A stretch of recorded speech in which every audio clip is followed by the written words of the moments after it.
are at the other side of the train crash that we just reviewed, and again, we are in Grand Rapids, Michigan, right?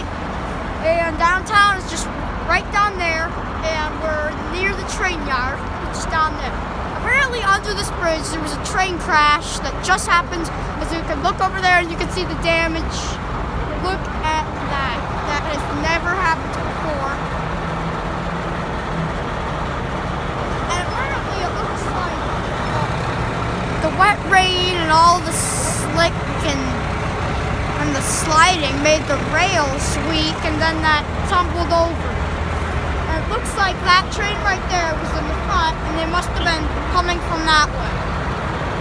And as you can see, there's cars down there, and those cars down there are what the train's going. Now there's some more way down there near the train yard.